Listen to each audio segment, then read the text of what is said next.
infrarouge du téléphone portable, surtout quand il est allumé. Notre appât du gain aussi, cette nécessité de déposer son écho à la sortie de la conférence pour payer nos bonnes œuvres, en l'occurrence le salaire du vigile. Cela dit, quelques petites nouveautés. Alors je rappelle que, alors vous voyez que les penses bêtes maintenant sont devenues costauds, c'est l'âge des présentateurs qui doit jouer. Alors, mais non. Pour commencer, nous confirmons, c'est bien le 25 mai que Pierre Musso va nous parler de la fabrique médiatique de l'information. Déjà, c'est un mercredi, hein, ça tranche avec nos habitudes, mais le jeudi, c'était le jeudi de l'Ascension. Et il n'y a pas que Jésus qui est monté au ciel, les responsables de la salle aussi, puisqu'elle n'est pas ouverte ces jours-là. Par contre, il y a une nouveauté, le 16 juin, on a une conférence débat, l'image de l'exil, avec Maurice Fréchuret, qui est historien d'art et ancien conservateur en chef du patrimoine et des musées nationaux, Pierre Barbancé, que nous avons déjà eu le plaisir d'écouter ici, en reporter à l'Humanité, et Pierre Manoni, professeur à l'Université de Nice-Côte d'Azur, qui a eu de gros ennuis avec les princes qui nous gouvernent dans le département, tout simplement parce qu'il a voulu faire son travail d'homme, c'est-à-dire venir en aide aux réfugiés en détresse pour les amener déposer des dépôts de demande d'asile. Alors, cela dit, nous en venons au vif du sujet, une sujette en l'occurrence, hein, Véronique Thuin, qui est professeure d'histoire-géographie, qui nous a déjà fait l'honneur de 2 conférences, je crois, hein, ici, dans ces murs, et qui va nous parler Nice, enclave de liberté au XIXe siècle. Tout ça pour rappeler que Nice n'a pas seulement accueilli des vedettes du showbiz, des grandes fortunes et tout ce qu'on veut, mais aussi des réfugiés politiques qui sont venus s'installer au XIXe, bien sûr, mais ça a perduré, puisque si mes souvenirs sont exacts, un homme qui deviendra président de la République italienne, Sandro Pertini, qui a d'ailleurs près de l'hôtel des Postes une place qui lui est dédiée, hein, est venu se réfugier à Nice pour fuir le fascisme dans l'entre-deux-guerres. Alors, parmi ces réfugiés qui sont venus trouver un peu de tranquillité à Nice, du Pollinge, hein, des hommes politiques, mais aussi des journalistes, des auteurs, des romanciers, etc., que leurs écrits mettaient en mal, entraînaient de mauvaises relations avec leurs gouvernants. Alors, voilà, c'est de cela dont Véronique va vous parler, mais et là, c'est elle qui va parler, donc moi je me tais et je vous souhaite une bonne conférence.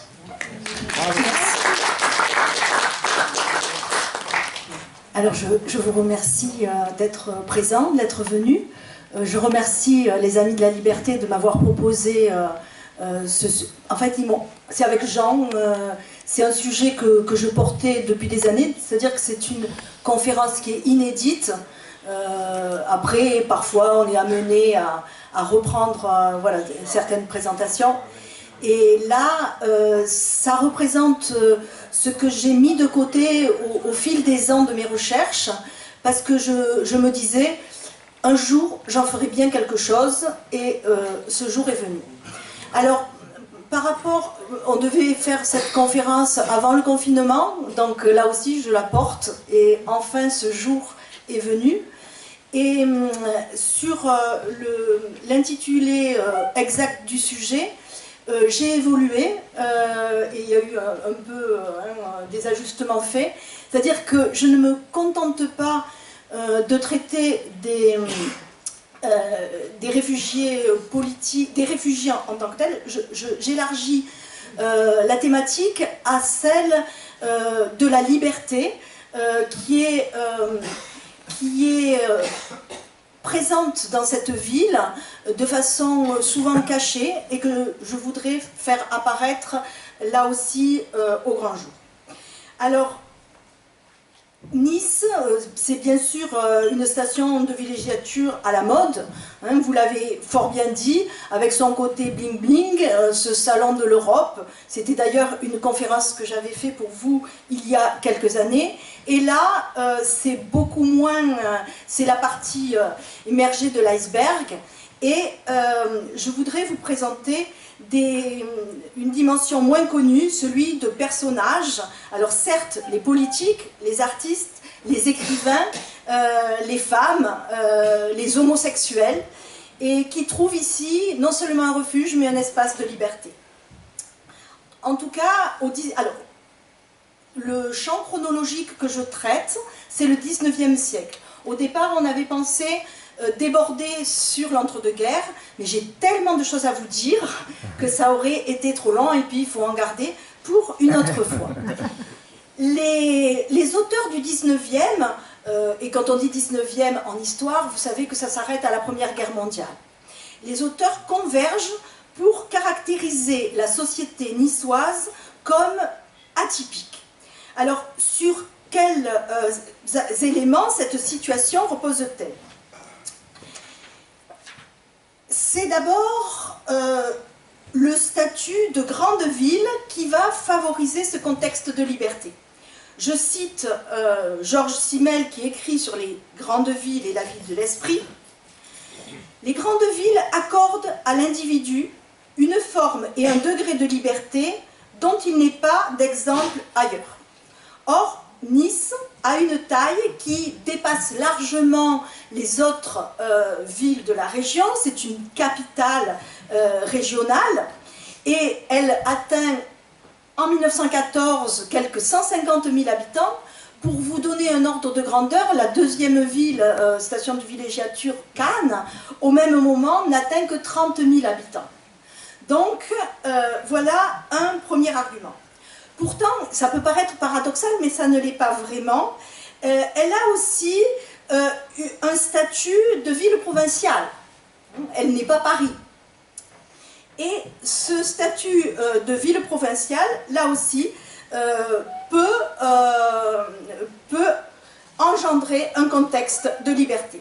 Je cite le Petit Niçois de 1892, où le journaliste écrit « Un laisser-aller de bon ton a remplacé la rigide étiquette.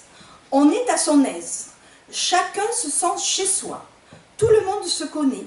C'est la vie de province, mais la vie de province dégagée de ce qu'elle a d'étroit et de mesquin dans les petites villes. Ici, les esprits sont larges et bienveillants. Rien n'étonne dans cette cité qui a vu durant 8 mois les excentricités de toutes les parties du monde. Les plus grandes fantaisies y passent inaperçues. Vous pouvez faire ce que bon vous semble, vous n'étonnerez personne. Liberté complète, liberté de bon ton s'entend. Et à côté de ce critère de taille, de statut, il faut ajouter celui de station de villégiature.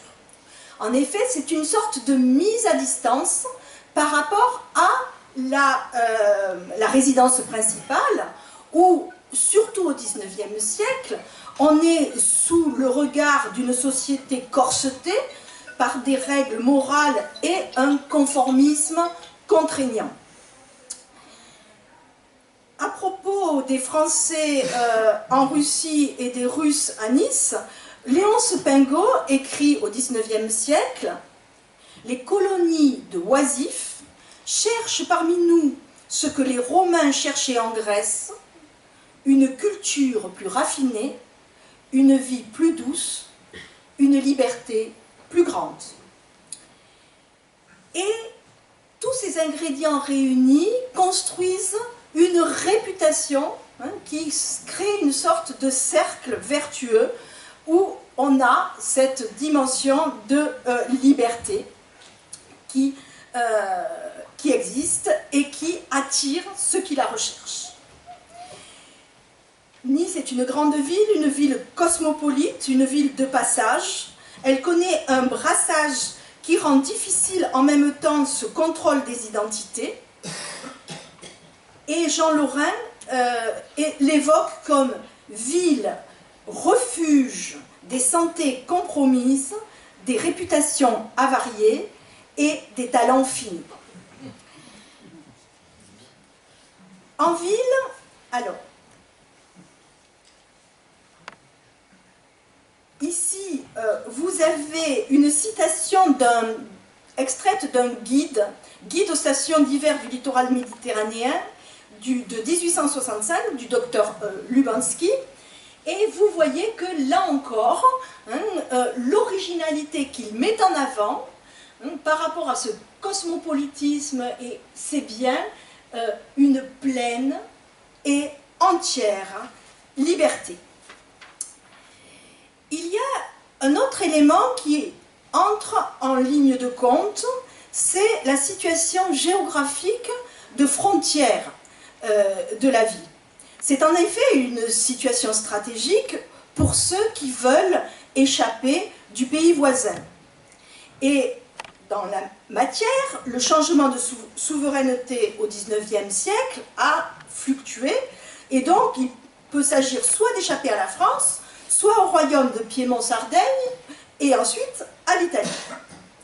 Et on a la ville qui sert de refuge à des recherchés de droit commun, qu'ils soient du petit peuple, et j'ai retrouvé un fait divers du 4 septembre 1903 qui évoque un certain Constantino Vinotti, qui avait été condamné en Italie à 20 ans de travaux forcés, qui s'était réfugié à Nice, où il avait vécu une vie honnête et ordinaire de travail. Et c'est à l'occasion du mariage de sa fille qu'on retrouve son identité et que les autorités italiennes y mettent la main dessus. Mais finalement, il est relaxé par le gouvernement italien pour toute sa bonne conduite pendant toutes ces années. On a également des personnages qui sont en situation de bord de frontière, qui appartiennent aux élites cosmopolites. Et là, en 1911, c'est un certain Sylvestre Baumgartner, dentiste mexicain qui habite à Paris, qui est recherché par la police pour escroquerie et qui a été retrouvé dans un hôtel de Cimiez où il menait grande vie. Ces exemples que je vous donne ne sont que des exemples, c'est-à-dire que je pourrais vous en apporter des tas d'autres. Mais je les ai choisis.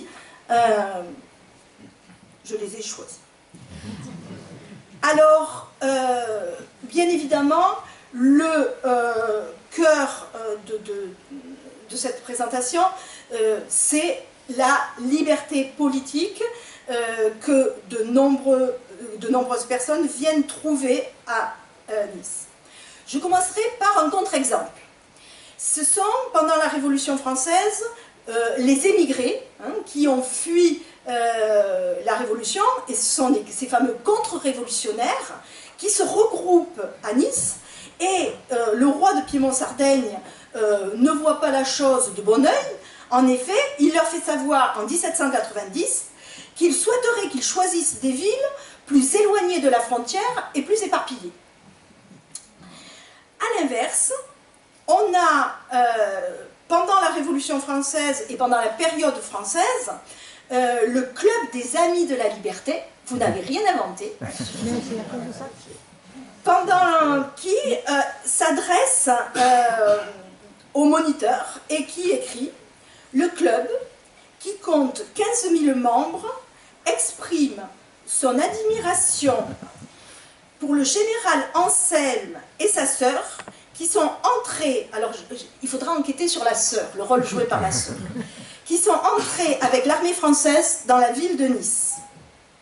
Les victimes du despotisme délivré chantent les victoires de la liberté. » Et on a une fête patriotique qui se déroule avec tout le rituel de plantation d'un arbre de la liberté et de serments répétés, vivre libre ou mourir. Un demi-siècle plus tard, ce sont les adversaires du coup d'État de Napoléon III de décembre 1851, qui s'étaient particulièrement révoltés dans le département du Var, qui se réfugient de l'autre côté de la frontière, à Nice. Ils ont été jusqu'à 600 regroupés dans cette ville. Et c'est dans un deuxième temps qu'ils ont été disséminés dans d'autres villes italiennes, mais certains sont restés, et je vous présente ici à l'image Elzéar Pin, un ancien constituant qui s'est plu à Nice et qui y est resté jusqu'en 1863. Il était installé à la Mantega et il pratiquait l'agriculture, fournissant d'ailleurs l'impératrice de Russie, et avait même obtenu une médaille agricole à un concours niçois. Alors,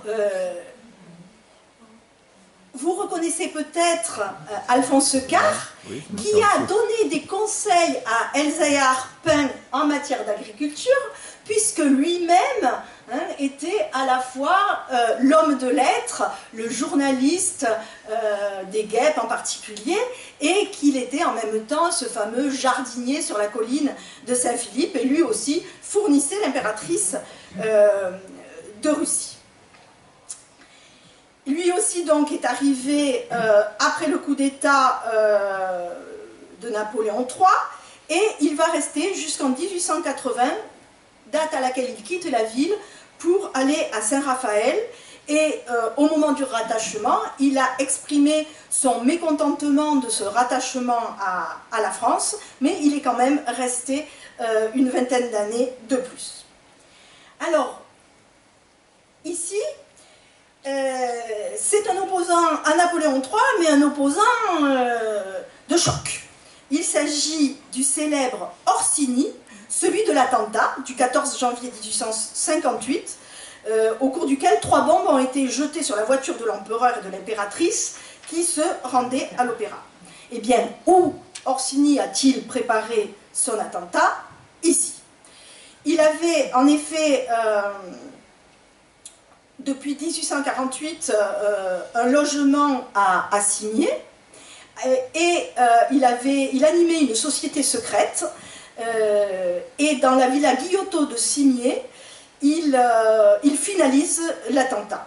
Le propriétaire, d'ailleurs, est étonné que son seul bagage soit une malle extrêmement lourde, anormalement lourde. Bon, on connaît la suite.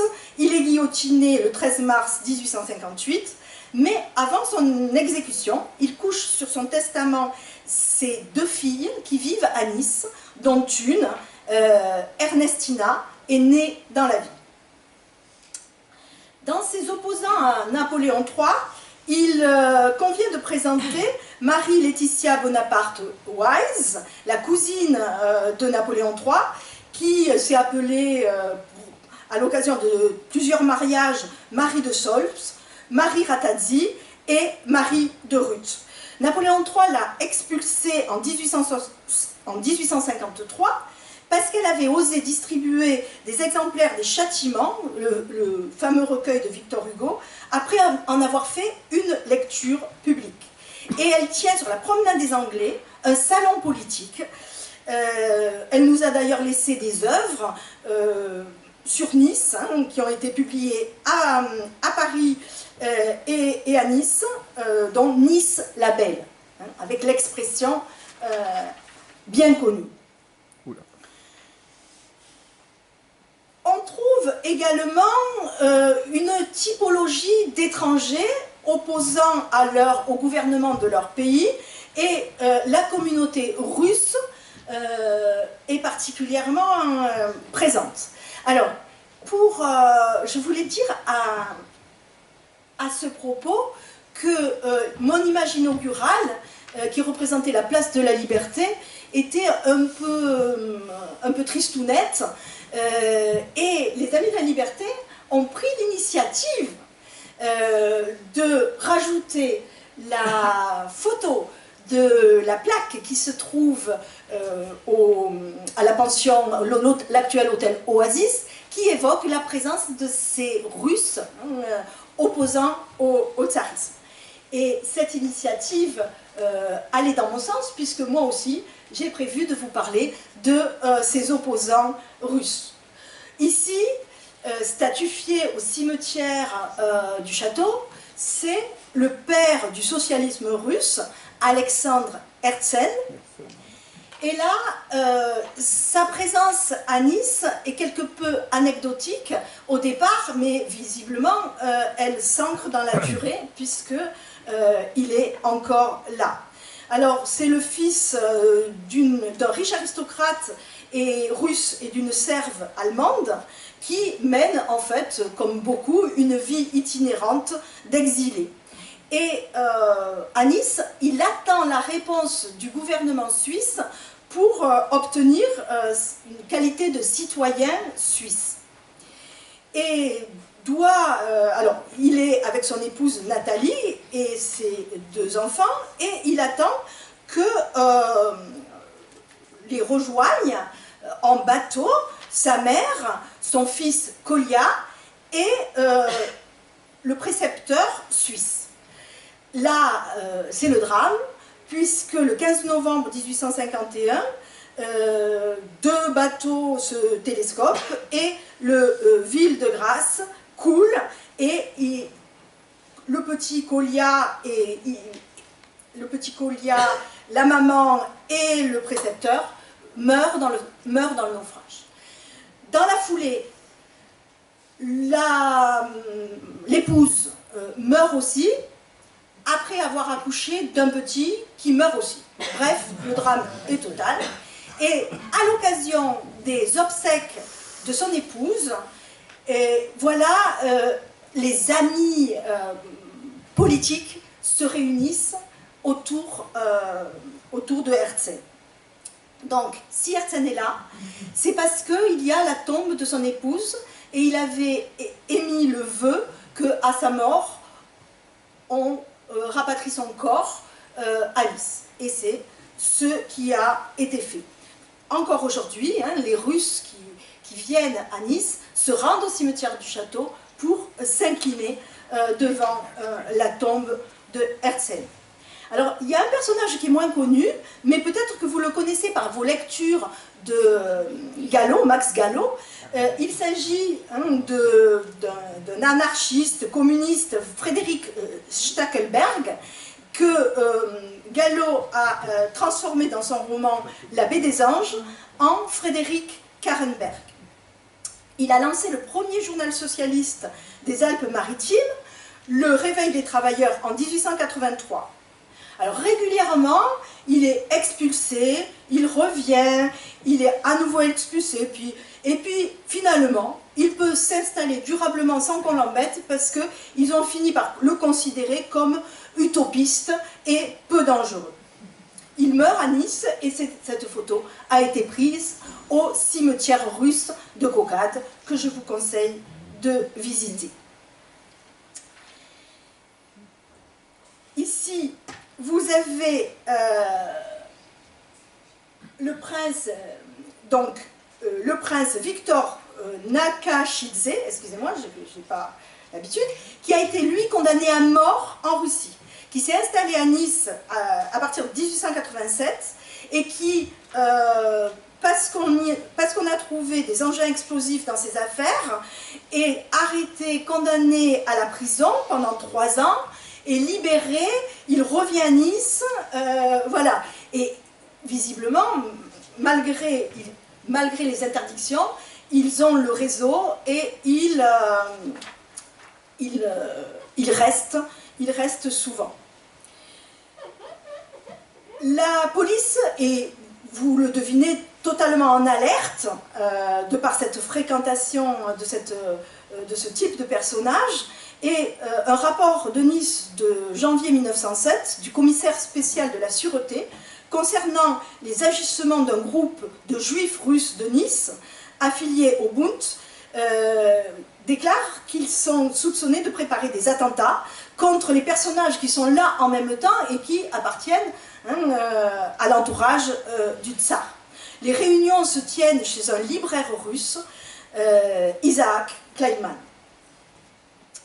Et voilà, je reprends l'image inaugurale que vous m'avez proposée, et c'est écrit dans le marbre.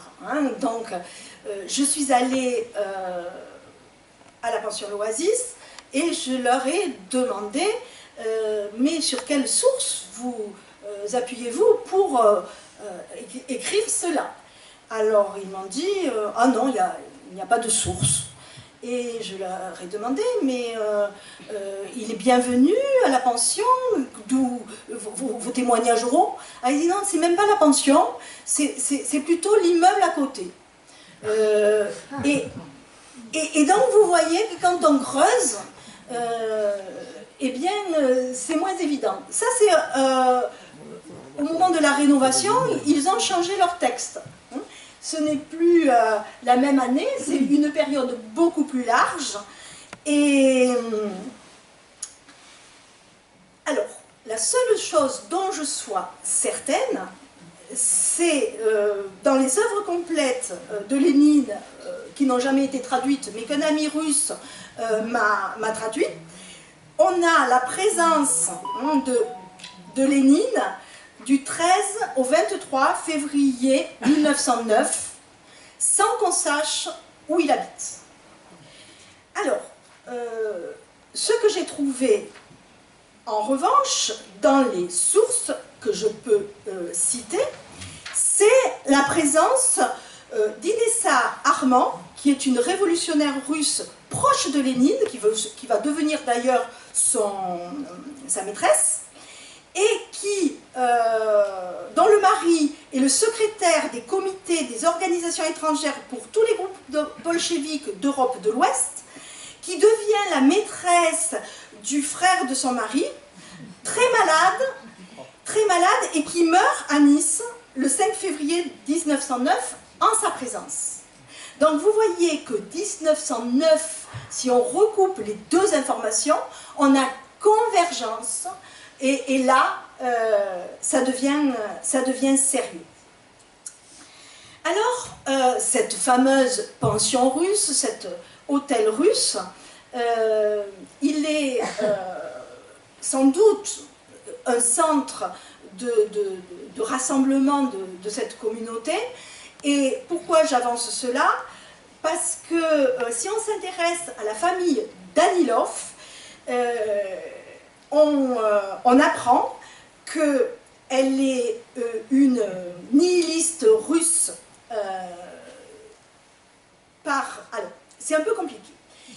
La pension russe est tenue par une grand-mère qui a fait venir à Nice sa fille nihiliste pour accoucher d'une dame d'un enfant qui va se prénommer Jeanne. Et on a cette famille d'opposants qui tient cet hôtel. La mère va décéder quand la petite est encore enfant, et là aussi, c'est une situation dramatique, et par la suite, plus encore. Alors, tout ce que voilà, une carte postale ancienne de cette pension l'Oasis. Et encore aujourd'hui, ce sont des Russes qui constituent une part importante de la clientèle de l'établissement. Ce que je viens de vous raconter pour les Russes, on peut le raconter pour les autres empires, puisque pour l'Empire allemand, voilà ici Harry von Arnim, un diplomate prussien qui avait participé au traité de Francfort et qui est un ennemi de Bismarck, ce qui lui a valu de gros ennuis, dont la condamnation à la prison, et il se réfugie à Nice où il meurt en 1881. Donc, le Troisième Empire, c'est l'Empire austro-hongrois, et là, je vous présente le général turc, qui est en même temps un garibaldien, et qui était un opposant à l'Empire. Ensuite, mais parfois il y a recoupement, il y a la typologie des minorités nationales des empires, qui se retrouvent opposants. Et on a des micro-communautés. La plus belle, la plus active, c'est la minorité polonaise. Et ici, je vous présente le comte donc Melchior Górowski de Wesel.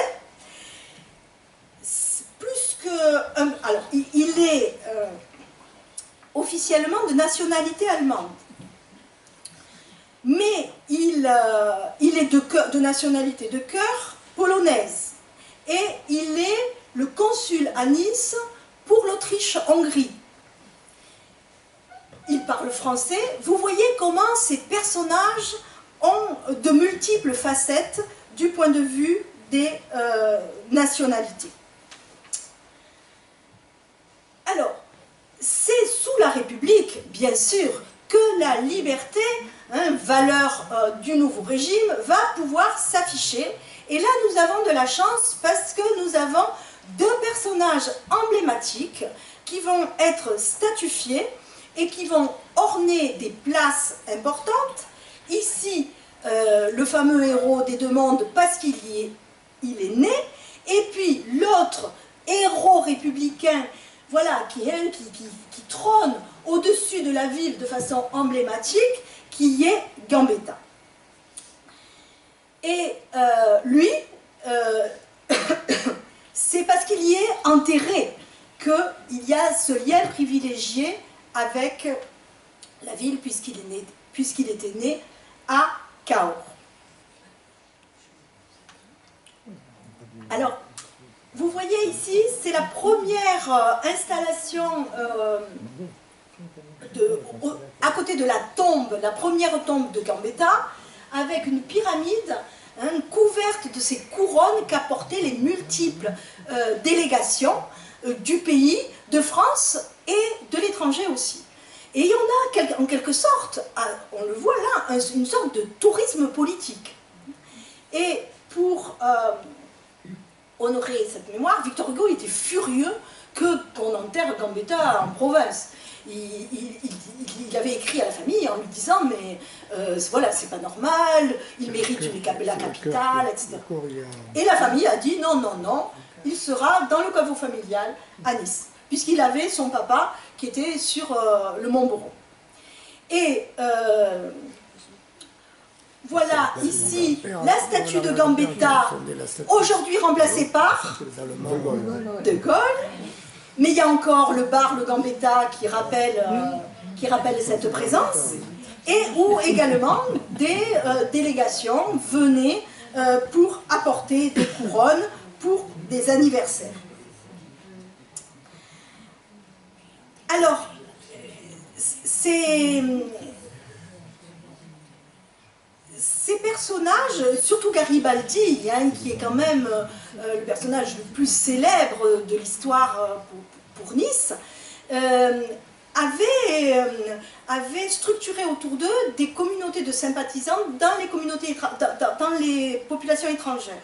Et par exemple, le général Dune, qui avait accompagné Garibaldi dans ses expéditions, eh bien, s'est installé à Nice. Et il y en a d'autres qui ont fait pareil. Par exemple, Gurowski de Wesel, dont je vous parlais tout à l'heure, c'était un garibaldien aussi. Alors,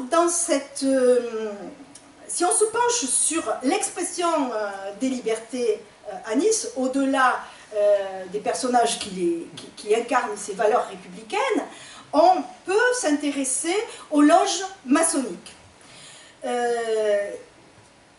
On constate que le régime sarde a été plus sévère que le régime français, y compris impérial, puisque voilà, la franc-maçonnerie est interdite dans le royaume de Piémont-Sardaigne, et c'est avec le premier attachement à la France sous la Révolution française qu'on a Paul-Émile Barbery, artiste et professeur de dessin, qui crée la première loge.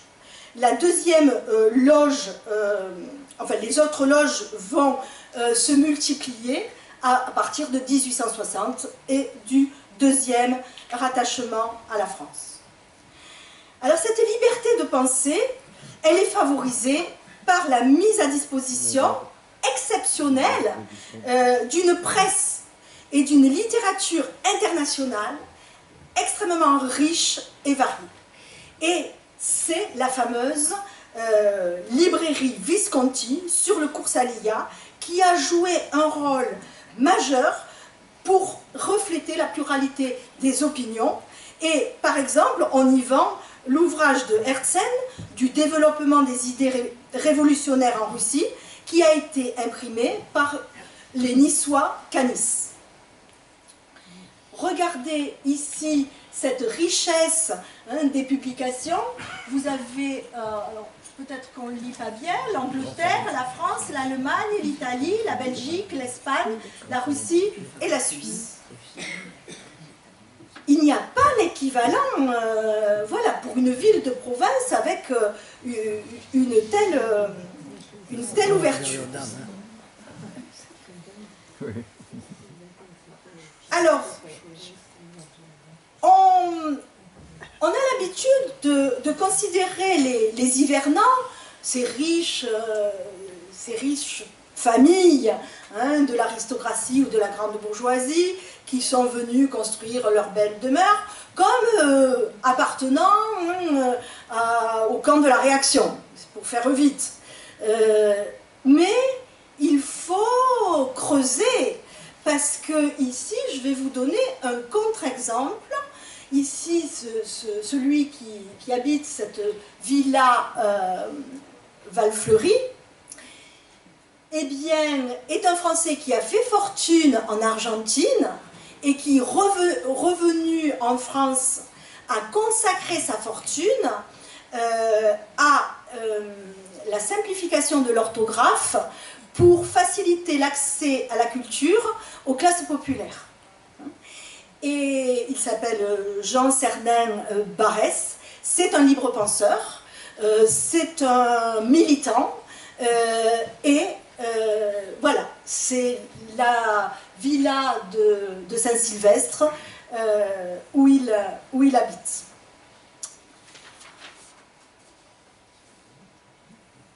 Il y a un groupe de Niçois de libres penseurs constitué qui a envoyé une délégation à Paris en 1881 pour le congrès national qui s'y déroule. Alors, la liberté de croyance est incarnée dans le paysage urbain. Et par les monuments des différentes communautés religieuses, avec, bon, là je vous fais un peu un défilé, vous avez donc la synagogue, vous avez le temple vaudois de la rue Geoffredo. Alors on dit partout que c'était les Italiens qui avaient, des vallées vaudoises, qui avaient été à l'origine de cet édifice, mais moi j'ai retrouvé que jusqu'à la fin des années 1880, les Américains, la communauté américaine, se réunissaient aussi dans le temple vaudois. Bien connue l'église anglicane de la rue de la Buffa, pour la communauté orthodoxe, d'abord la petite église de la rue Longchamp, et puis comme la communauté orthodoxe grossit, elle fait construire la plus grosse cathédrale hors de Russie d'Europe, la fameuse cathédrale sur l'avenue du Tsarevitch. Je vous rappelle là encore que la France a créé des conditions plus favorables à la vie religieuse de ces communautés, puisque la première église anglicane qui était construite au même emplacement que celle d'aujourd'hui, la voilà.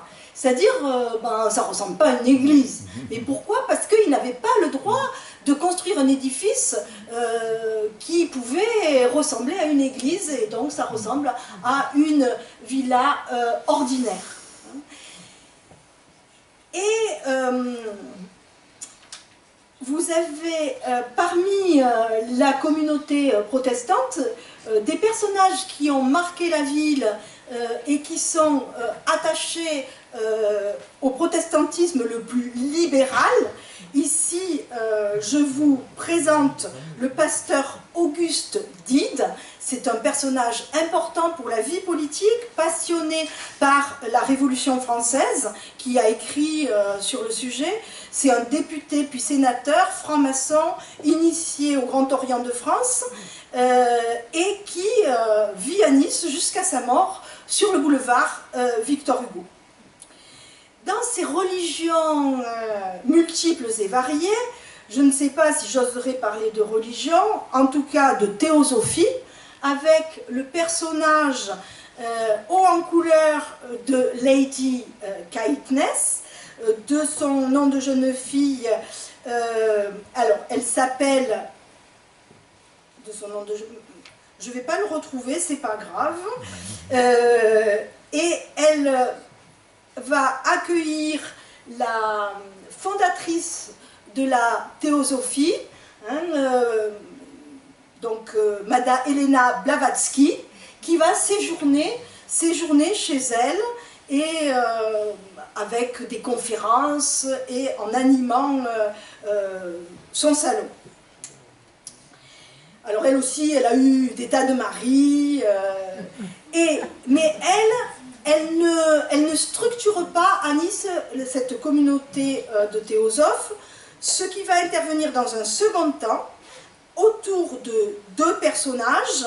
La première, c'est Madame Thérèle Aumont-Boron, suivie par un nouveau centre de théosophie, le centre Vidya, autour de Fiammetta Nabonan, de la famille des horticulteurs. Là, on dérive vers des pratiques peu orthodoxes et on atteint le summum avec ici Joseph Salomonson, qui est surnommé Meva. C'est un ancien consul de Belgique aux Indes néerlandaises. Ils ont des parcours de voyage pour beaucoup. Et il a sa propre nouvelle religion. Donc il déambule dans les rues pieds nus avec son roseau. Et c'est un adepte du bonheur à retrouver dans l'état naturel. Donc il est végétalien, il couche à même la terre et il a vécu dans la colonie de contre-culture de Monte Verita en Suisse. Eh bien, il est à Nice. Après avoir fait ce tour d'horizon de ces personnages, je voudrais qu'on s'intéresse à cette société libre en tant que société mondaine. Mais une société mondaine qui ne se contente pas du bling-bling, qui vient ici vivre du non-conformisme. C'est la soupape de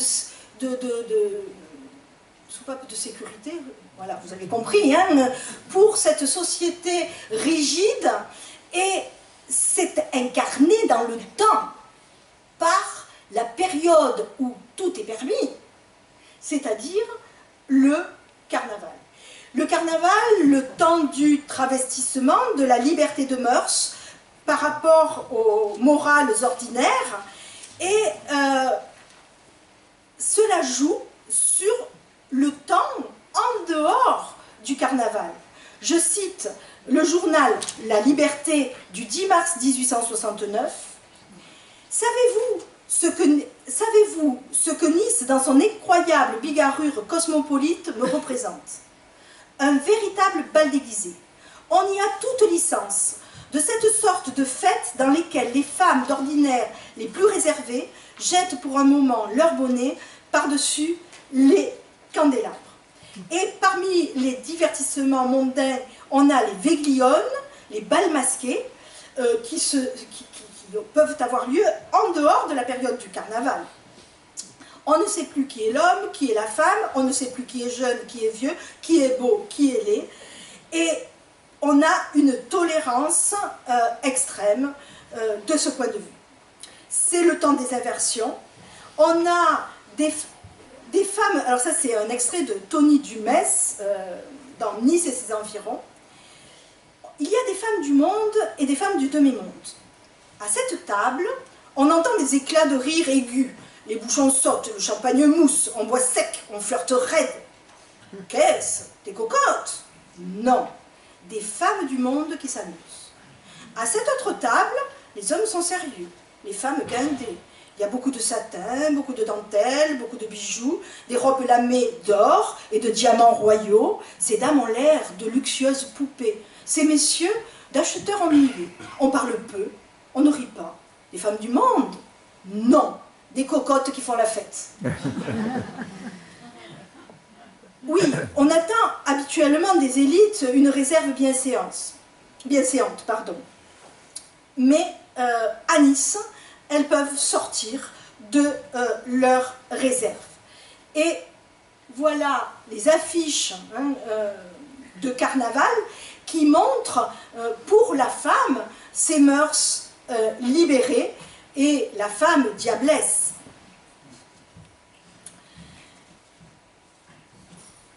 Les femmes s'amusent, les femmes se laissent aller à leur liberté.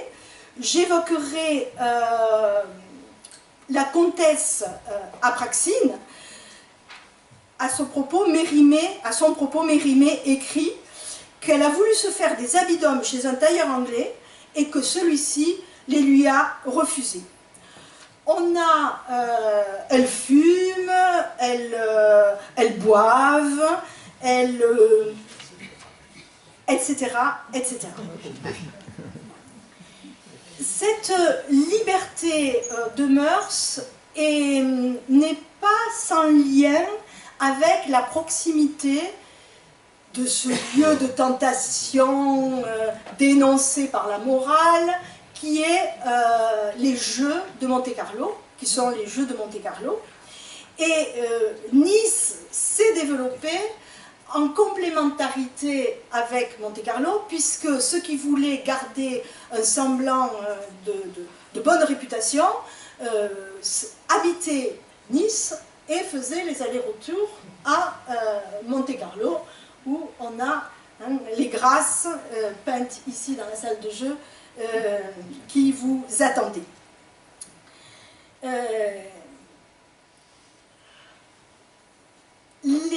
À Nice, on est libre, et voilà encore, surtout ces femmes, je vous présente Madame de Force, qui appartenait par sa naissance à une illustre maison, mais elle ne possédait pas précisément, même dans sa propre famille, une réputation bien nette. Sa conduite scandaleuse et des liaisons retentissantes l'avaient contraint à fuir Paris, car on jasait et le vide se faisait autour d'elle. Plus encore que sa galanterie, sa méchanceté éloignait le monde et lui créait des inimitiés nombreuses. Il lui avait donc fallu se retirer dans une cité cosmopolite où son grand nom lui donna accès partout sans difficulté. Nice fut tout indiqué. Alors, ces femmes libres nous ont laissé des traces dans le bâti.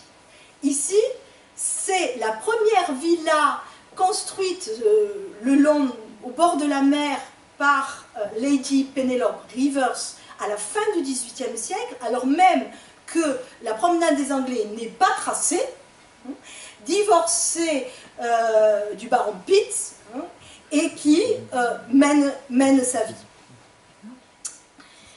On a les bas bleus, les intellectuels qui se battent pour le droit des femmes.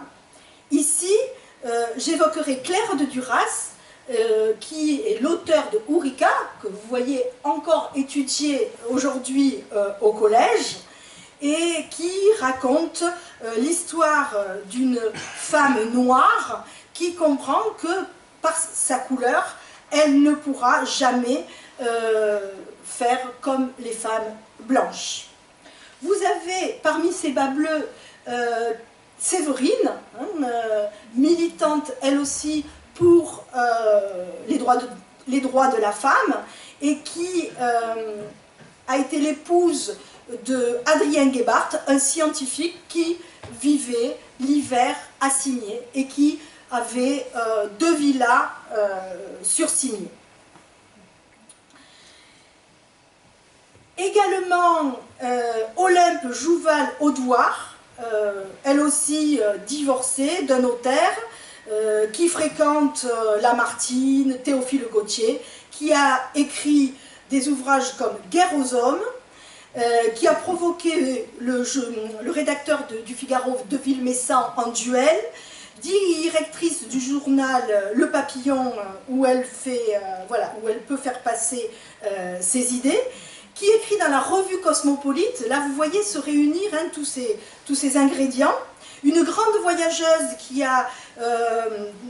allée en Amérique et qui en a ramené un livre, et qui, elle aussi, aime s'adonner au spiritisme. Elle vit à Nice et elle y meurt le 12 janvier 1890.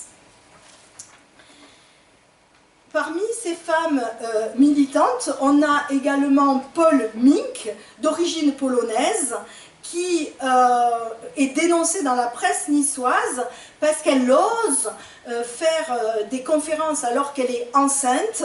Et alors elle aussi, socialiste, communarde, membre du Parti ouvrier, et qui a accouché à Nice d'un de ses enfants.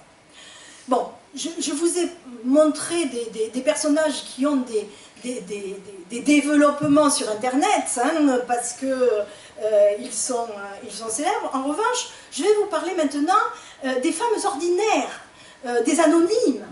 Et ces anonymes, on trouve à Nice un espace de liberté qu'elles ne trouvent pas ailleurs. D'abord, c'est une ville-étape pour les voyageuses, qui y trouvent un accueil et qui ont d'ailleurs laissé des journaux de leur voyage et des témoignages sur la ville de Nice où elles ont résidé dans le cadre du Grand Tour.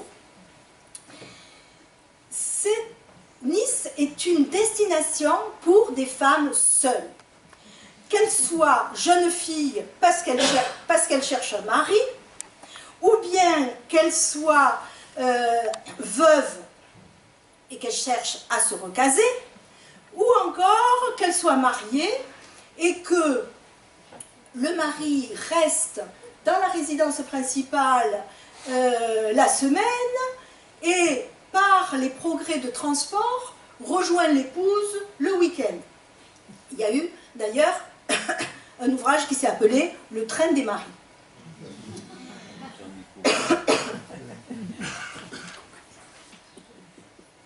Alors, encore Mérimée, qui parle de Madame de Voguet. Nous possédons aussi une Madame de Voguet qui a laissé son mari en route, mais qui le remplace avantageusement par un certain nombre de lions du pays et d'autres.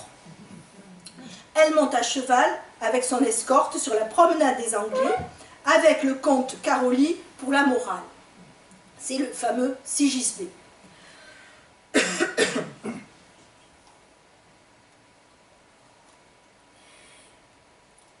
À Paris, les femmes ne peuvent guère sortir qu'en voiture. Ici, elles se promènent, causent, déploient toute leur grâce, comme dans un salon. Les photographies, les cartes postales en témoignent. Elles déambulent, ou bien, j'adore cette carte postale, elles font de la bicyclette. C'est une liberté d'aller et venir. Et René Dulme écrit « Dans l'étroite allée laissée entre les buissons fleuris, c'est une coulée ininterrompue de gens divers et amusants. Des misses, lestement descendues de leur haute bicyclette, tout en longueur, longue jupe, long bras, long cou, coiffées d'un chapeau en toile cirée, achètent un little bouquet pour fleurir leur corsage, et les voilà reparties, droites et raides. » La femme qui conduit devient le sujet d'un char de carnaval. Mais ces chars de carnaval sont révélateurs de pratiques. Alors ici, c'est chez le photographe une reconstruction dans le studio, mais rassurez-vous, nous avons bien la preuve que Madame conduit, y compris des automobiles, et avant que l'automobile ne soit mise au point, voilà cette fameuse toile de Toulouse-Lautrec sur la promenade des Anglais de 1880, et c'est bien une femme qui tient les rênes. Dans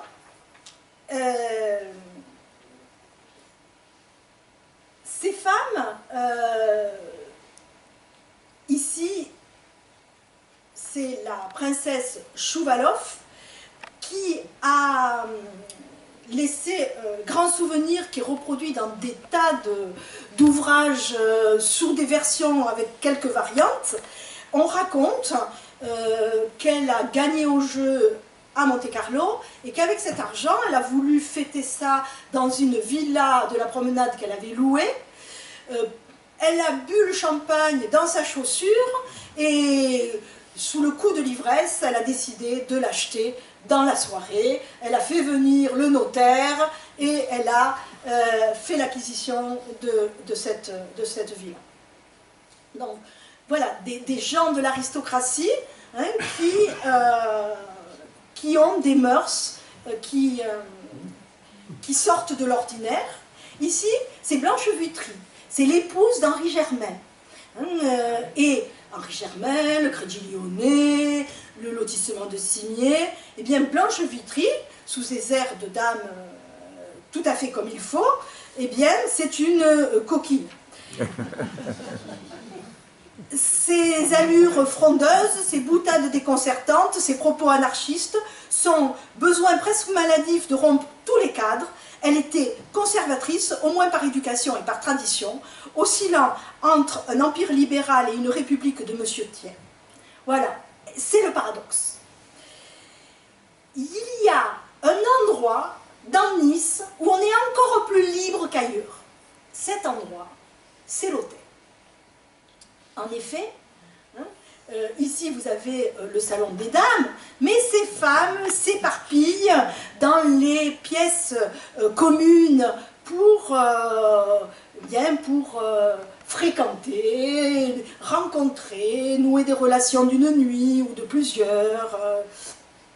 Et les témoignages, là aussi, sont nombreux. C'est si commode l'hôtel, plus de soucis de ménage, plus de tracas, plus de domestiques à emmener, plus d'installation, on ne fait plus la boniche. On va, on vient, on est libre comme l'air et on ne s'ennuie pas. Sans parler du repas où, au temps de la table d'hôte, ces dames pouvaient partager leur repas avec des inconnus qui n'allaient pas le rester. Et ces femmes vont au spectacle seules ou bien font du sport, vont au spectacle du sport. Ici, c'est un tableau de Mossa, hein, aux courses, qui est en ce moment exposé au musée Chéré. Je vous conseille d'aller voir cette magnifique exposition. Alors, il y a à Nice des opportunités pour les femmes de devenir indépendantes, professionnellement. D'abord, parce que c'est un creuset d'artistes. Hein, des artistes, ici Marie-Paul Courbe, surnommée Gisèle d'Estoc, l'amoureuse de Maupassant et de bien d'autres, qui meurt à Nice, au 136 rue de France.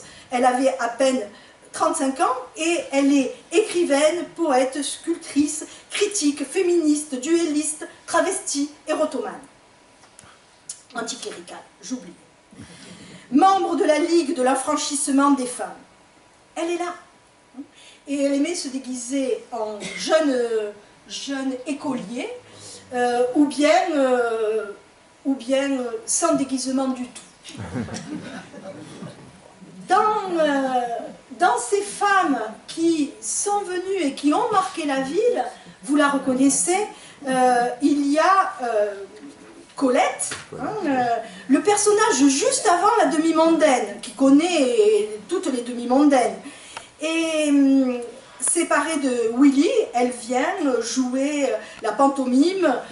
D'ailleurs, le préfet va interdire ces représentations pour le scandale que ça a pu déclencher. Dans les talents qui permettent de gagner sa vie à des femmes seules, il y a la musique. Il y a ici, au casino de Nice, de la place Masséna, des orchestres de femmes. Et ici, vous avez Mademoiselle Périgny, professeure de musique, qui fait l'objet d'une notice biographique dans le dictionnaire des personnalités de Nice en 1905. Elle enseigne le chant après une carrière internationale et elle est toujours, vous la voyez, mademoiselle. Vous avez dans ses talents également les professeurs de dessin, avec toujours Mademoiselle Jacquemart. Vous avez, quand on n'a pas de talent, on a quand même sa langue. Et ici, Madame Duvigneau, j'ai demandé à la conservatrice des archives municipales qui porte ce même nom, si elle était parente, elle m'a dit qu'elle ne croyait pas. Voilà, professeure de langue française et allemande, et qui parle aussi l'anglais. Donc, elles peuvent gagner leur vie. Une autre façon de gagner sa vie, c'est comme Madame Danilov l'a fait. Alors on raconte qu'elle a perdu, c'était une aristocrate russe, qui a perdu sa fortune à Monte-Carlo, et il ne lui restait plus que sa villa.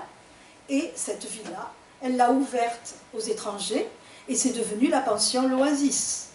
Et on a Kyriel, Monsieur Sambuki connaît bien ça, de structures d'accueil à côté des hôtels et à côté des palaces, de pensions tenues par ces dames qui complètent l'offre d'accueil des étrangers.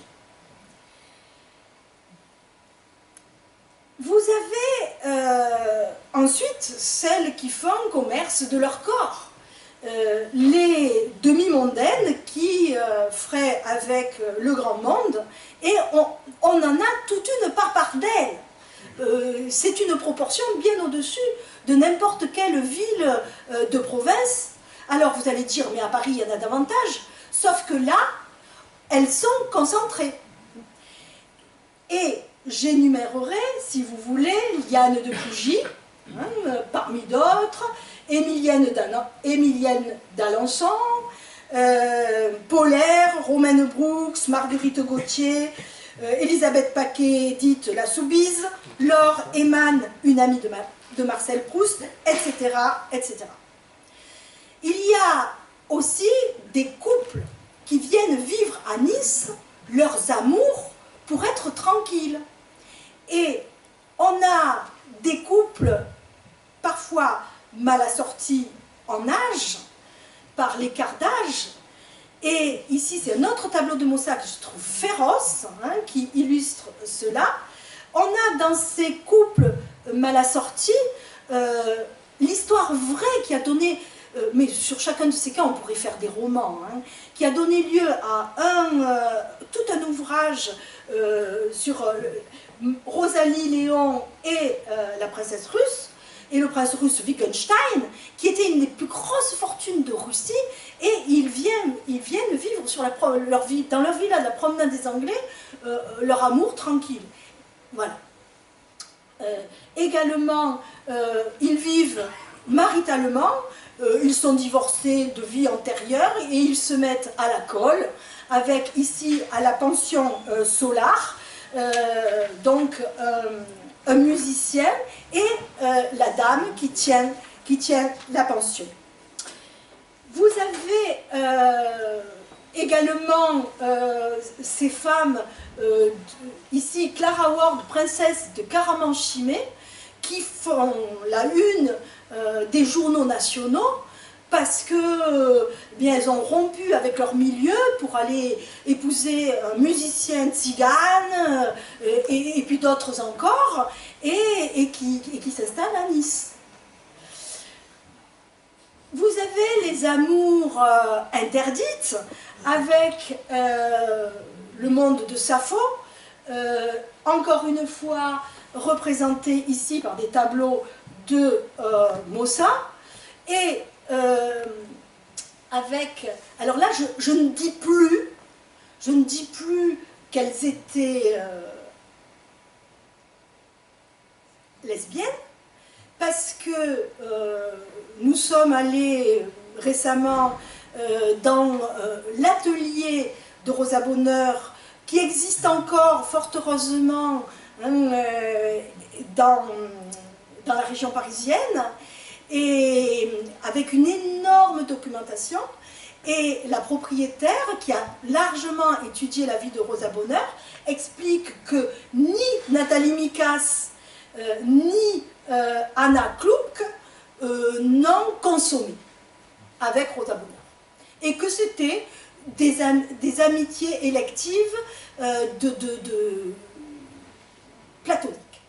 Donc, enfin bon, la réputation, c'était quand même l'homosexualité. Alors, à propos d'homosexualité, le personnage emblématique, hein, c'est Jean Lorrain. Il a une plaque sur la place Île de Beauté où il a séjourné dans un second temps. Au départ, il était dans la Villa Bounin qui a été ensuite démolie.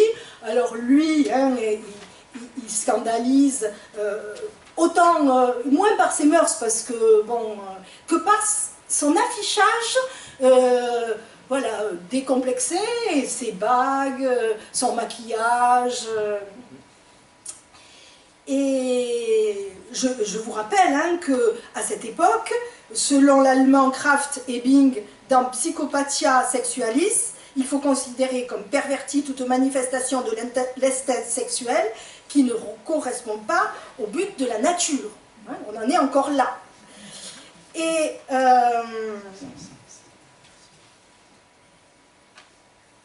je vous lis un article du Phare du Littoral de 1880. De 10h à minuit, il est impossible de se promener dans le jardin public ou dans les rues environnantes sans être accosté par des êtres au visage imberbe et au langage efféminé. Ce sont des jeunes de 18-20 ans exerçant une profession que nous n'avons pas besoin de désigner ici.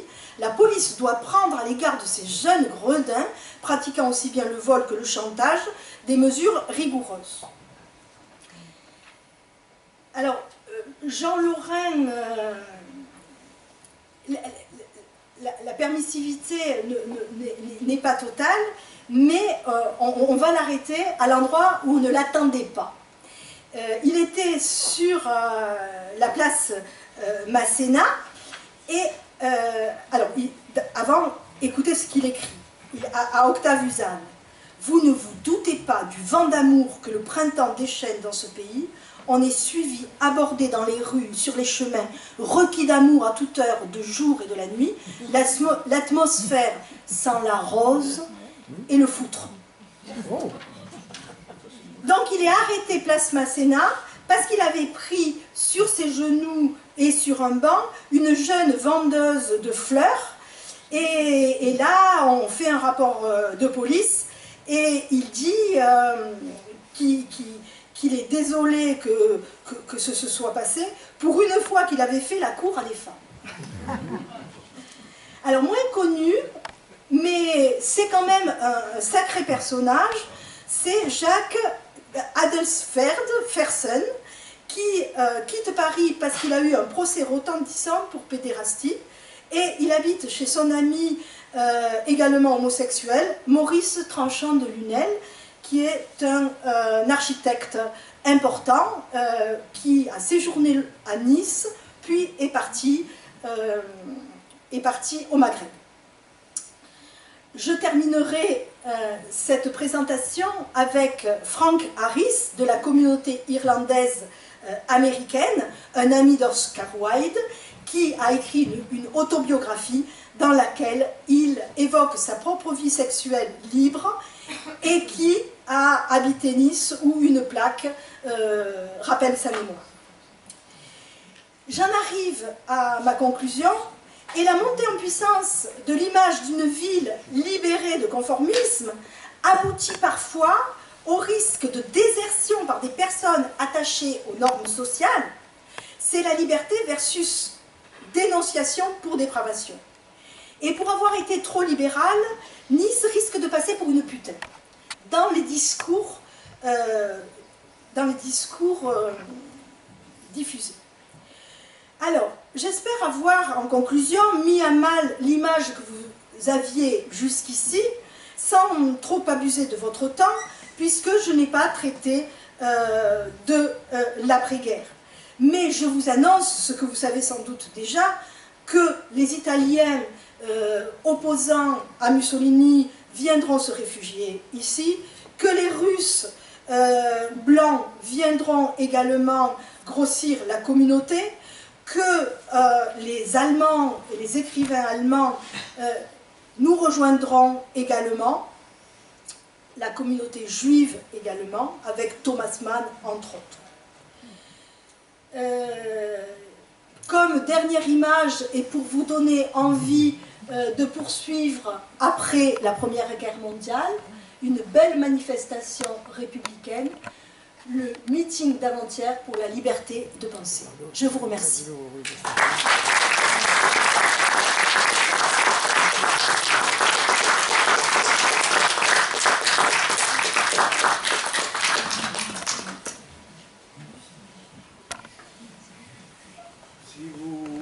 Vous m'entendez? Oui. Donc, on engage le débat. Hein? Oui.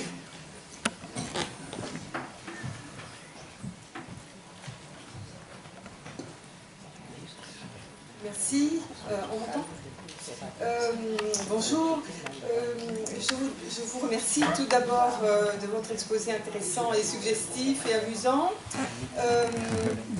Alors, dans ma qualité de descendante de la famille Stackelberg, non. je suis obligée d'intervenir. Vous avez fait une petite erreur en ce qui concerne le tombeau. La famille von Stackelberg était une grande famille germano-balte. Frédéric Stackelberg était le fils d'un baron balte. Oui. Et le tombeau que vous nous avez montré, c'est la famille des ambassadeurs. C'est pas les mêmes. C'est pas les mêmes. Homonymes. Cousins. D'accord. Cousins, parce qu'il y a plusieurs branches, etc. D'accord. Donc, à Kokad, côté russe, vous voyez ce mausolée des Stackelberg, qui est la branche Stackelberg des ambassadeurs du royaume de Piémont-Sardaigne. D'accord. Quant à Frédéric Stackelberg, il ne pouvait pas être enterré au musée, à Kokad, côté russe, puisqu'il était athée. Et donc, il est mort en 1934, comme nous savons, et il est enterré à Kokad, côté français. J'ai retrouvé sa tombe parce que maman se souvenait très bien. Elle disait, mais oui, puisqu'elle l'a connu quand elle était petite. Elle l'avait connu. Et donc, il existe une tombe au nom de Tessier, une grande famille anarchiste du Var et des Alpes-Maritimes. Et comme il n'avait pas d'argent, etc., il a été mis dans cette tombe, dans la tombe de la famille Tessier. Il n'y a pas son nom. Et par-dessus, il a eu l'honneur d'être recouvert par un autre mort, un bolchevique historique, qui se faisait appeler, donc fuyant Staline, qui se faisait appeler Raskolnikov, en empruntant son pseudonyme à Dostoïevski, et qui est mort à Nice, dans des conditions non élucidées d'ailleurs, et il est enterré par-dessus Stackelberg. Donc il y a plusieurs... C'est passionnant ce que vous nous racontez. C'est vraiment... merci. Voilà. D'autre part, je peux... Merci. J'ai lu quelque part où l'on m'a dit dans la famille que lors de l'un des séjours de Lénine à Nice, eh bien, il est allé coucher chez Stackelberg. Ah, mais ça nous fait avancer. Mais je n'en ai pas la preuve, je fouille dans mes papiers. Et autre, qu'est-ce que je voulais dire encore? Oui, la pension russe, elle ne s'est jamais appelée l'Oasis, c'était la pension russe. Oui. On trouve encore pas mal de renseignements dans le guide Auray sur les Russes en France. Je ne sais pas s'il a été réédité, mais sur la Côte d'Azur, il y a beaucoup de renseignements qui sont très fiables. D'accord. Très fiables. D'accord. Voilà, c'est tout. Merci beaucoup, mais c'est beaucoup. C'est ma minute de gloire. Merci. Donc, on a de plus en plus de renseignements précis. Là. Oui. Quelque chose aussi qui est important, c'est que entre 1880 et 1920, il y avait beaucoup d'Italiens qui fuyaient. Et donc, Stackelberg n'était pas un grand penseur, c'était plutôt un agitateur et un type qui correspondait. C'était le roi de la communication. Il y a beaucoup de lettres avec les Allemands de la République de Weimar, les Italiens. Donc, il y avait beaucoup de monde à Nice et il les recevait, lui, souvent. C'est-à-dire chez sa mère. Parce qu'il habitait avec sa mère. On reste en contact si vous voulez bien, madame. D'autres personnes?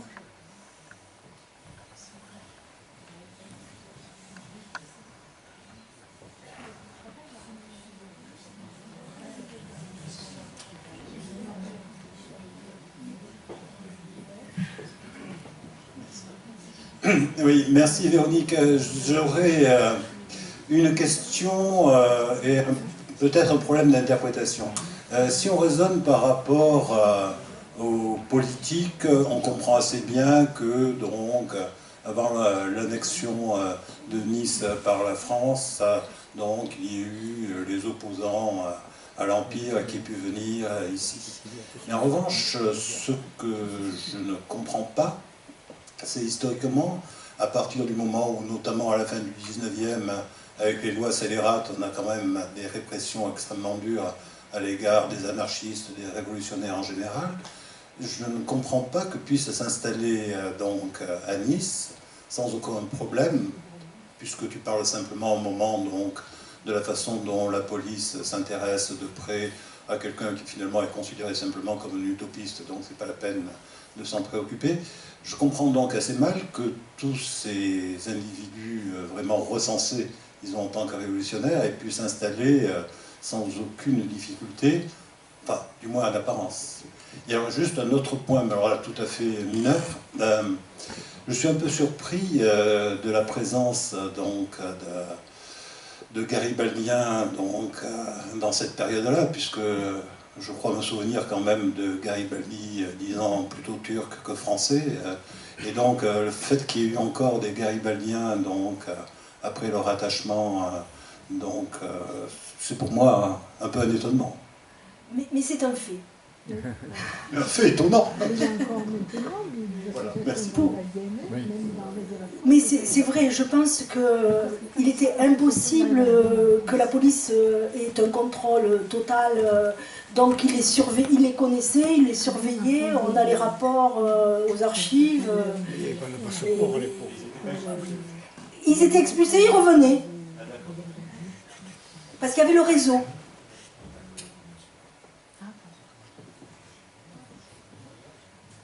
D'autres questions? Oui.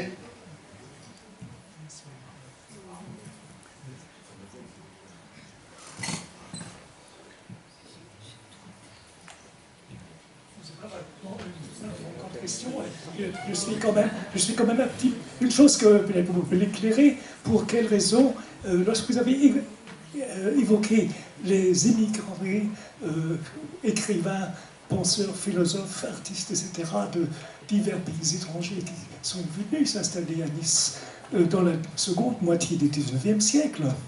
Alors, en ce qui concerne l'Allemagne, vous ne pensez pas que ça aurait mérité quand même qu'on mentionnait un petit peu un certain Friedrich Nietzsche.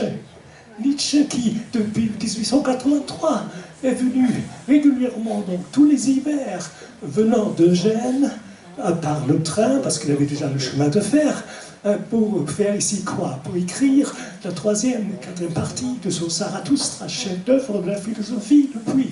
Pourquoi vous ne l'avez pas mentionné? Ça, je ne comprends pas. Il n'est pas féministe, c'est vrai. On va avoir la réponse. Oui, en fait, j'ai déjà fait une conférence sur Nietzsche à Nice, donc je connaissais bien le sujet et je voulais... mais c'est un oubli, vous avez raison. Je pouvais, bien sûr. Est-ce qu'il fuyait aussi? Oui, voilà, c'est ça. Ouais. Est-ce qu'il fuyait? Mais non. Est-ce qu'il fuyait? Stricto sensu, c'est pas un réfugié. Ah non, non, Ah oui, mais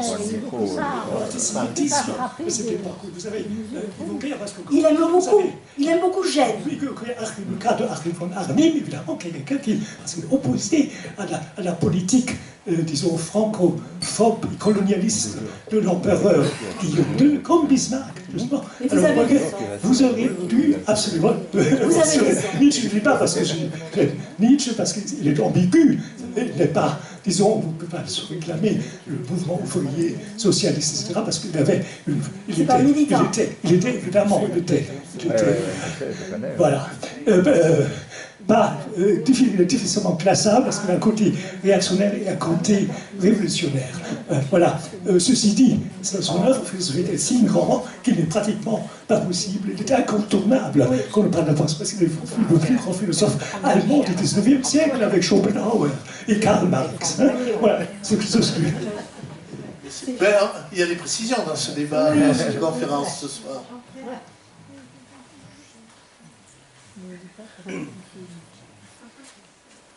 Robert?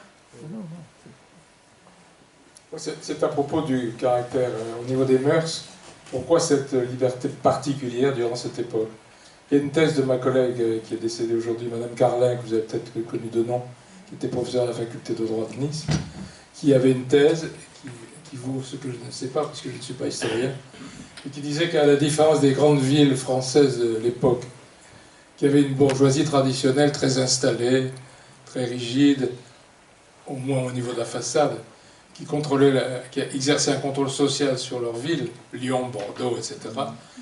Nice n'avait pas ça parce que une large partie de l'aristocratie et de la bourgeoisie locale était partie au moment du rattachement, vers Turin, puisque c'était la capitale du Piémont. Et qu'en conséquence, ici, il n'y avait plus de bourgeoisie traditionnelle, il n'y avait plus les valeurs donc traditionnelles qui existaient dans les autres villes de France. Ce qui explique peut-être, c'est une thèse parmi d'autres, ce libéralisme qui fonctionnait dans cette ville ici. C'est une belle hypothèse, mais et souvent, les familles, au moment du rattachement, se partageaient. Il y avait des branches qui rejoignaient le Piémont-Sardaigne et d'autres qui restaient sur place. Ça se défend. J'ai un témoignage, mais bon. C'est surtout le statut de station de villégiature qui marque. Et d'ailleurs, vous compariez avec d'autres villes provinciales, et j'ai une amie qui avait fait une thèse sur la société bourgeoise et aristocratique à Lyon, et elle me racontait, alors moi je lui racontais, j'ai plein de divorcés, j'ai des divorcés partout. Elle me dit, moi j'en ai pas un. C'était vraiment flagrant.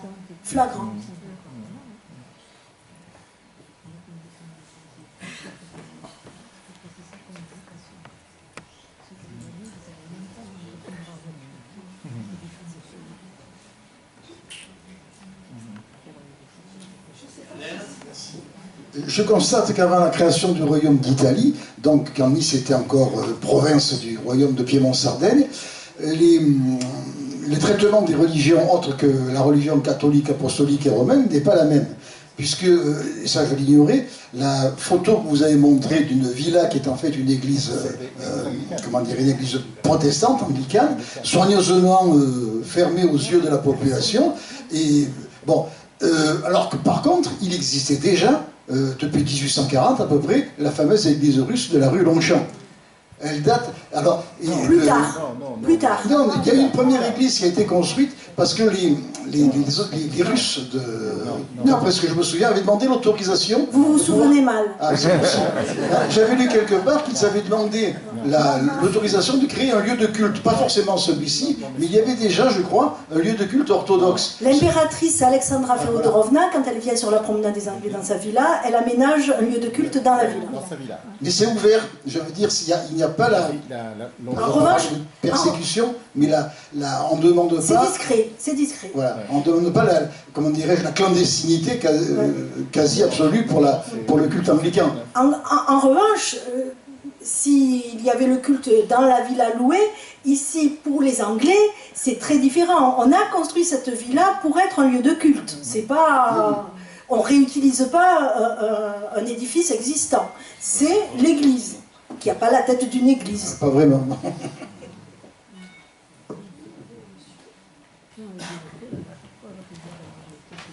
D'autres questions ou... En fait, moi j'ai une question pour le monsieur qui cite...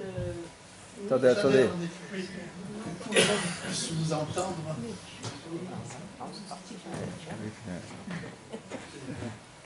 Donc oui, j'étais parfaitement au courant que Nietzsche venait régulièrement, etc. Et je ne sais pas, mais on m'avait raconté, vous savez, quand on fait la descente à Aise, qui part et qui va jusqu'au... Voilà. Et donc on m'avait raconté, je ne sais pas si c'est juste ou pas juste, que en fait Nietzsche regrettait l'époque où Nice n'était pas française et qu'il avait été assez cinglant en disant quelque chose plutôt contre la Nice française. Je ne sais pas si... Ça, c'est possiblement. Micro. Dans l'œuvre de Nietzsche, Il y en a un autre. on ne trouve pas vraiment de vagues allusions à cela. Mais il était c'est vrai. Oui, d'ailleurs, ça s'inscrit un peu dans toute une tradition allemande de la Bildungsreise, cette italophilie de la plupart des penseurs, écrivains allemands du 19e, aussi d'une grande partie du 20e siècle. C'est évidemment, mais il avait un ressentiment anti-allemand, mais pas un ressentiment anti-français. Mais il était très, on peut dire, oui, évidemment, ses séjours en Italie, l'Italie, ça comptait énormément pour lui. Il avait une meilleure image, vous avez raison, de l'Italie des Italiens que des Français.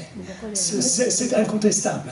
Mais en même temps, disons, il avait aussi il est venu à Nice pour plusieurs raisons aussi, notamment aussi pour des raisons climatiques. Il appréciait, il était, disons, très fasciné par le côté méditerranéen de la ville. Il avait besoin du grand soleil, comme un Albert Camus, un siècle plus tard, pour écrire son œuvre.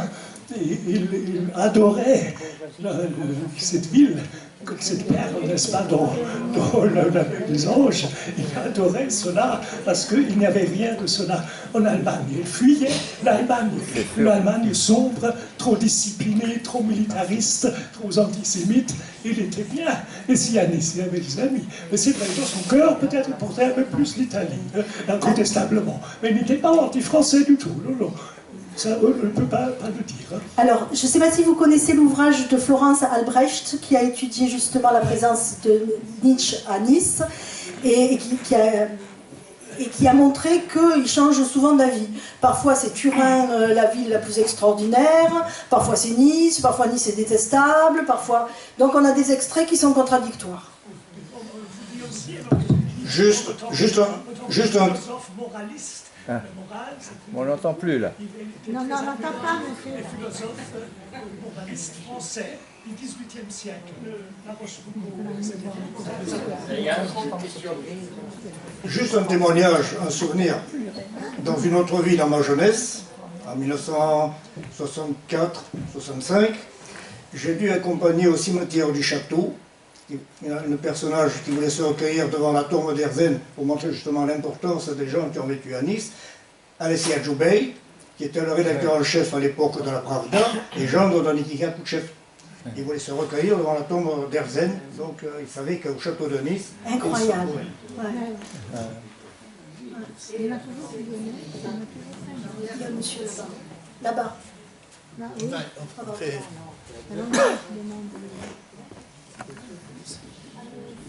Et juste un niçois, dans le sens de ce que disait monsieur, parmi les moralistes, les philosophes moralistes français, qu'appréciait beaucoup et qui motivait Nietzsche à venir à Nice, c'est le philosophe Guyot. Oui, le Tour de France. Niçois.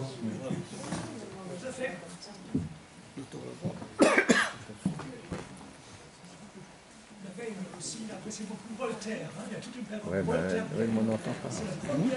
On n'entend pas, Philippe. On lui demande la parole. Oui, c'est juste une anecdote. En fait, j'ai une partie de mes origines qui sont lautoises. Et donc ça fait maintenant 7 ans que je suis à Nice. Et quand je suis rentrée chez moi et que j'ai dit à mes parents, vous savez où est-ce qu'il est enterré, Gambetta? Eh ben, à Cahors. Ah non, il est enterré à Nice. Et donc, pour les Lautois, c'est complètement... et mes parents sont des gens, enfin, normalement cultivés. Enfin, je veux dire, c'était pas plus, pas moins, mais voilà. Mais pour les Lautois, c'était sa maman qui était lautoise. Hein. Effectivement, son père était de Parisis, de la Ligure d'ailleurs, si je ne me trompe pas. Mais pour les Lautois, Gambetta, il est né et il est enterré à Cahors. Et j'ai dit non. Il y a des bouts au Panthéon aussi. Oui, mais en fait, c'est assez drôle. Et en plus, je crois que ça a été son souhait d'être enterré avec sa famille. Parce qu'après, quand même, on a pioché un petit peu pour savoir comment ça se faisait. Et c'était quand même son souhait. Il était aussi très attaché à ses origines du côté de son père, quoi. Enfin, c'est toujours amusant, les images qu'on a, suivant les régions où on est, de nos...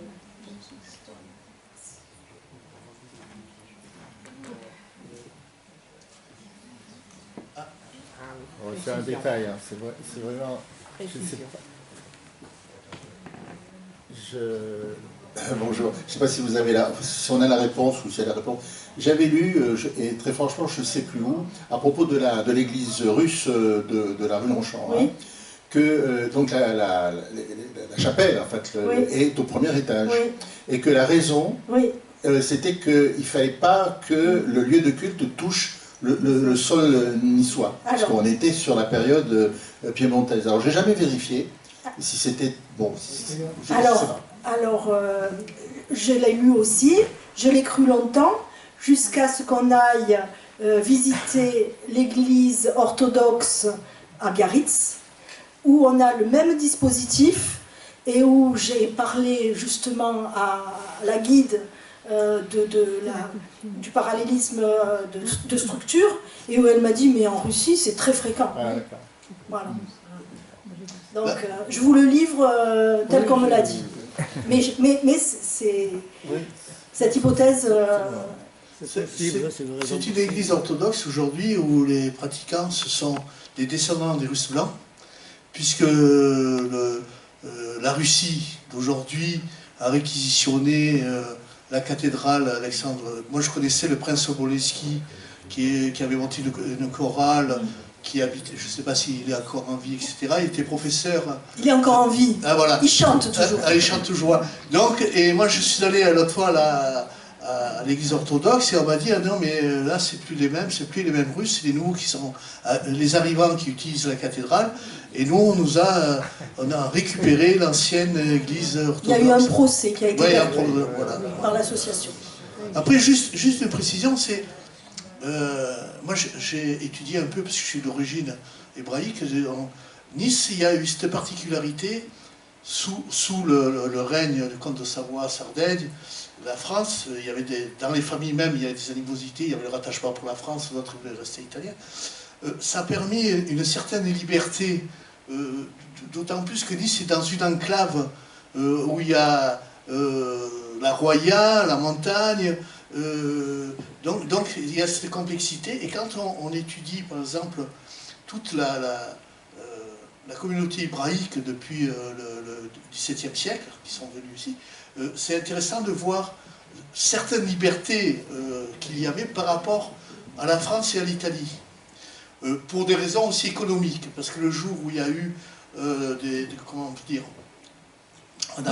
on a surtaxé par exemple les affaires juives ou les persécutions, donc ils partaient ailleurs, et du coup Nice se trouvait avec des difficultés économiques. C'est pour cela que les princes donner quelques droits, parce qu'ils n'avaient pas le droit d'acheter, après ils avaient le droit d'acheter des logements, à condition de murer les murs pour ne pas contaminer les chrétiens, les catholiques d'en face. Mais je crois que c'est une richesse, je crois que c'est lié aussi à notre situation géographique. C'est mon point de vue. Voilà. Merci.